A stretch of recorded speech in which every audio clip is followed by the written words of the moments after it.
Narcissists are silent around super empaths. And I want you to sit with that for a moment before we go anywhere else, because the silence is the thing. Not the cruelty, not the manipulation, not the gaslighting or the love bombing or the cycle of idealization and devaluation that most conversations about narcissists spend the majority of their time describing. The silence. Because if you have ever been a super empath in the presence of a narcissist, and I mean genuinely in the presence of one, not just someone who was difficult or selfish or emotionally unavailable in the ordinary ways that difficult and selfish and emotionally unavailable people are, but an actual narcissist, someone whose entire psychological architecture is organized around the management of how they are perceived and the extraction of what they need from the people around them. You know that the silence is the most revealing thing that ever happens between you. It is more revealing than the charm, more revealing than the manipulation, more revealing than any of the behaviors that get documented in the content about narcissism that fills every corner of the internet. Because the charm can be explained, the manipulation can be rationalized, the cycle can be described as complicated or as the product of the narcissist's own damage, and therefore as something other than a direct communication about the relationship between you specifically. But the silence cannot be explained away. The silence is the narcissist's nervous system telling the truth in the only moment it ever does. And by the end of this episode, you are going to understand exactly what that truth is, exactly why the silence happens specifically around super empaths and not around other people, and exactly what it means for the dynamic between these two very specific kinds of people that makes every encounter between them one of the most psychologically fascinating and most consequential interactions available in all of human relationship dynamics. Let's start with the super empath, because you cannot understand the narcissist's silence without first understanding what a super empath actually is at the level of psychological function, not the surface level of being very sensitive or very caring or very good at reading people, which are all true, but which are true of many empaths, and do not on their own produce the specific effect on the narcissist that this episode is about.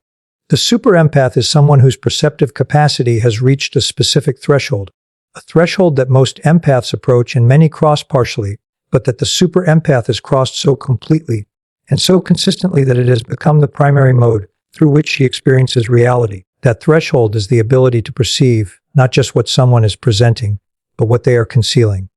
Not just the performance, but the gap between the performance and what is actually there underneath it. Not just the words, but the thing the words are working to prevent from being seen. This is not a mystical ability. It is not intuition in the vague, unexaminable sense that the word is often used. It is a highly developed, experientially built perceptive capacity that was almost certainly shaped by an early environment in which reading what was not being said was a survival skill, in which the gap between the presented surface and the actual enough and consequential enough that a child's nervous system developed an extraordinarily fine, tuned instrument for detecting it. The super empath reads that gap the way a musician reads silence in a composition, not as an absence of information, but as some of the most important information available. And what she reads in that gap, in every significant interaction she has with a narcissist, is not comfortable information for either of them. What she reads is the architecture, the specific construction of the narcissistic false self, the carefully maintained presentation of competence, charm, certainty, and superiority that the narcissist has built over a lifetime to conceal the thing underneath it that cannot be allowed to be seen. And here is where it gets psychologically precise in a way that most conversations about this dynamic never quite reach. The narcissist does not build the false self because they are consciously calculating. They build it because the alternative, allowing the actual self, the one underneath the construction, to be seen by other people, was at some foundational, formative point experienced as genuinely catastrophic. Something happened early enough and significantly enough that the conclusion reached by the developing psychology was that the actual self was not safe to show, that the actual self, with its needs and its vulnerabilities and its ordinary human imperfection, would be rejected, ridiculed, abandoned, or simply insufficient to generate the love and the safety and the sense of mattering that every child requires. And so the construction began. The false self was built as a protection so thorough and so comprehensive that it eventually became, for most narcissists, the only self they consciously have access to. The actual self did not disappear. It went underground. It lived somewhere underneath the construction, unacknowledged and largely inaccessible, generating the enormous anxiety that the construction was designed to manage and that the supply of admiration and control is deployed to suppress. The narcissist is not a person without an interior. They are a person whose interior has been sealed off from their own conscious access by a protection system so efficient that they genuinely cannot, most of the time, feel the thing the system was built to protect. They experience the anxiety of the sealed interior as a general, unfocused unease that the supply manages. They experience the threat to the construction as a specific, urgent danger that must be immediately neutralized. And the super empath, in the specific way that the super empath perceives people, represents both of these things simultaneously. The unfocused anxiety and the specific threat, in a combination that the narcissist system has almost never encountered before and is not fully equipped to manage. Because the super empath sees the construction, not necessarily immediately, not necessarily with complete clarity in the first interaction, but with a consistency and a depth that increases with proximity until it becomes unavoidable. She feels the gap between the presented surface and what is actually there, the way you feel a draft in a room, not dramatically, not with the full force of a wind, but as an unmistakable indication that somewhere in the structure something is open that was supposed to be closed. She does not always have language for what she is feeling in the early stages of the encounter. She might describe it as something being slightly off, as a disconnect between the way the person presents and the way they feel, as a quality of performing in someone who seems like they should not need to perform, as an awareness that the confidence being displayed and the confidence being felt are not quite the same thing. She feels all of this before she can explain any of it. And the narcissist, whose entire system is built on the premise that the construction is impenetrable, whose supply comes from other people confirming the construction rather than seeing through it, registers her perception before she has articulated it, before she may even be fully conscious of it herself. He registers it in the way that any system registers the presence of something it is not designed to withstand. Not with a thought, not with a conscious recognition, but with a response, a tightening, a recalibration, a shifting of the usual deployment of charm and performance and the specific social tools that have always worked on everyone else, towards something that has never quite been needed before. The usual tools are deployed, and they do not land the way they usually land, and the not landing is information that the narcissist system processes as threat before the narcissist's conscious mind has finished deciding how to categorize the encounter. This is where the silence begins, not as a decision, not as a strategy, at least not initially, as a response to the experience of being in the presence of someone whose perception is reaching past the construction in a way that the construction's usual defenses are not successfully preventing. The narcissist goes quiet in the presence of the super empath the way a performance goes quiet when the audience stops responding to it. Not because the performer decided to stop performing, but because the feedback loop that sustains the performance has been disrupted. The super empath is not giving the narcissist what the performance is designed to produce. The admiration is not arriving automatically. The confirmation of the construction is not being reflected back. The particular quality of being seen in the way the narcissist needs to be seen as the construction rather than through it, is not available from this specific person in this specific interaction. And without that feedback, the performance loses its footing. It becomes effortful in a way it is usually not effortful. It requires conscious management of something that usually manages itself automatically. And the conscious management produces a quality of self-consciousness in the narcissist, a monitoring of their own performance that the performance is not designed to withstand. That introduces a hesitation, a pause, a silence that is the narcissist system doing the only thing available to it in the presence of something it cannot manage with its usual tools.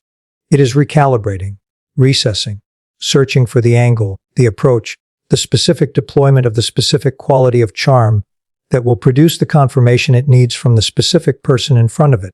And in the searching, there is silence. And in the silence, if you know what you are looking for, is everything you need to know about what is actually happening between these two very specific kinds of people, and what happens next, what the narcissist does when the recalibration is complete, and why the super empath is both the most dangerous and the most compelling person the narcissist will ever encounter, and why this dynamic so rarely ends in the way either person initially imagines it will. That is exactly where we are going next. What happens next is one of the most psychologically complex sequences available in human relationship dynamics, and it unfolds in a way that neither the narcissist nor the super empath fully anticipates, because both of them are encountering something in the other that their prior experience did not prepare them for.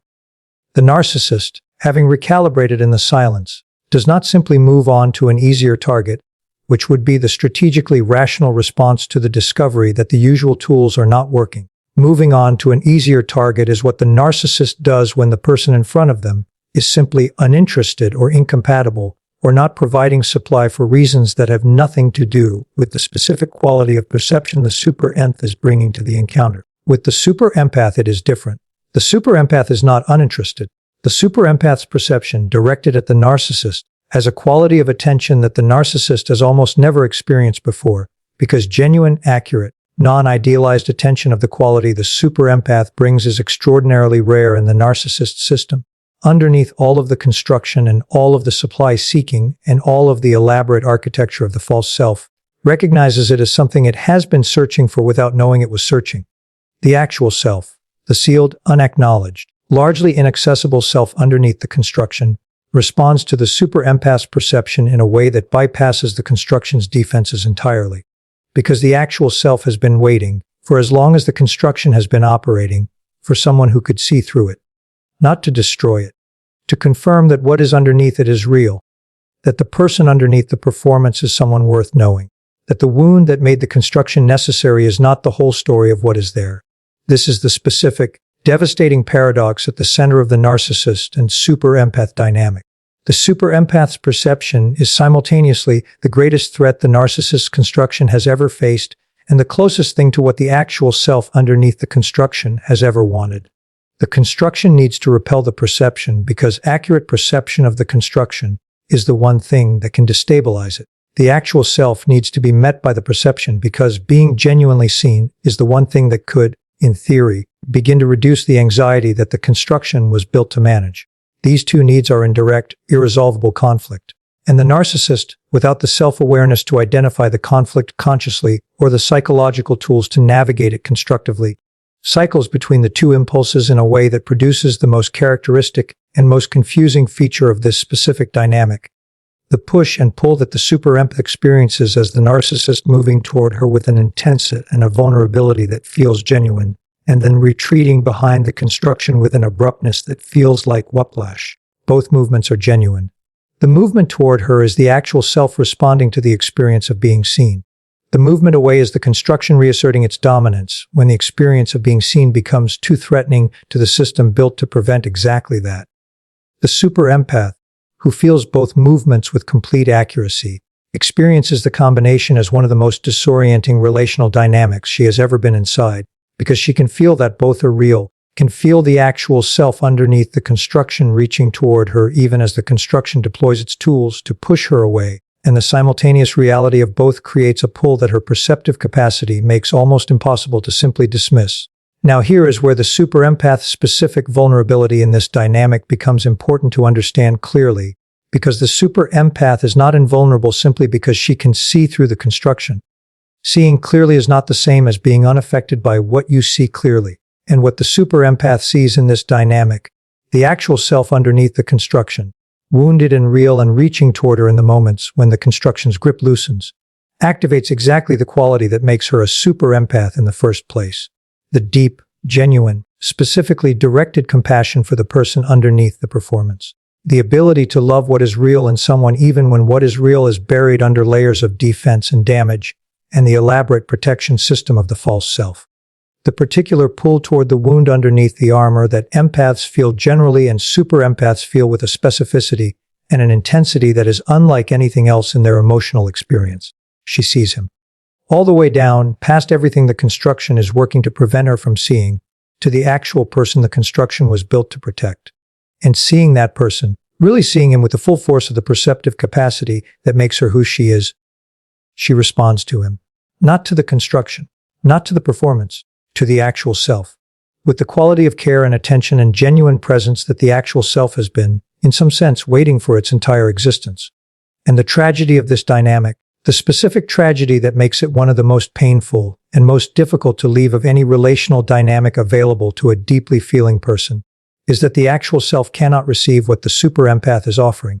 Not because the offering is insufficient, because the construction will not allow the actual self consistent enough access to the surface to receive it. Every time the actual self emerges in response to the super empath's perception and care, the construction registers the emergence as a threat and reasserts itself with the specific behaviors, the devaluation, the withdrawal, the reactivation of the performance tools that the silence briefly interrupted, that are designed to restore the construction's dominance and prevent the actual self's continued exposure. The super empath goes through this cycle with a specific and escalating kind of exhaustion that is different from the exhaustion of other difficult relationships.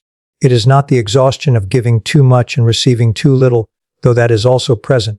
It is the exhaustion of seeing something real and watching it be repeatedly retracted before it can be fully met, of reaching toward the actual person and having the construction step in front of him again and again, with a consistency and a timing that begins to feel almost deliberate, even though it is not deliberate in the conscious sense. It is the narcissist system doing what it was built to do, which is protect the actual self from the exposure that the super empath's perception and care are precisely designed to provide.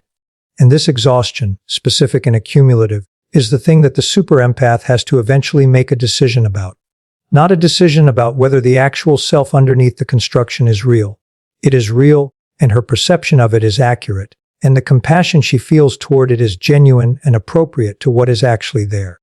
But a decision about whether she can sustain the cost of remaining in proximity to a system that responds to her perception by alternating between moving toward her and deploying its full arsenal against her in the moments when the moving toward her becomes too threatening to the construction's survival. The decision, when it comes, is rarely clean. It is not the decisive, empowered exit that the content about leaving Narcissists tends to describe, the moment of clear-eyed recognition followed by purposeful, unambiguous departure. For the super empath, it is more complicated than that, because she is leaving not just the narcissist, but the actual self she could see underneath him, and leaving the actual self, the one she genuinely connected with in the windows when the construction stepped back, the one whose realness she could feel with complete accuracy, even when the narcissist himself could barely access it.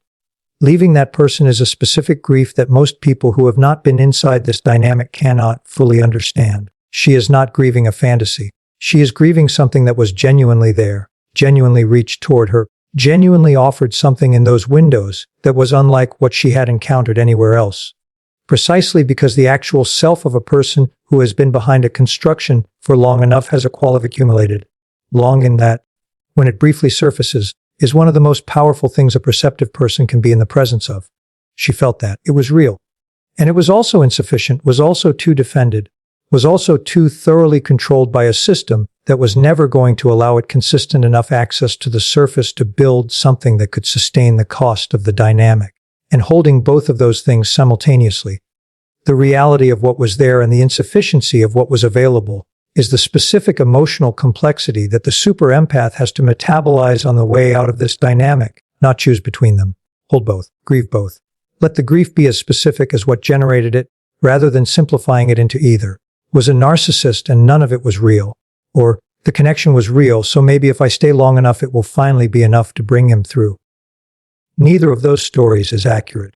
The accurate story is harder to hold and more necessary to hold than either simplification. And the super empath who holds it accurately, who neither dismisses what was real nor overestimates what was available, is the one who comes out of this dynamic with the most intact, herself and understanding and what the silence was always telling her, that he saw her seeing him, that it was the closest his actual self ever came to being genuinely met, and that the construction, in the end, would never allow that meeting to be completed. Not because she was insufficient, because the construction was never designed to allow it.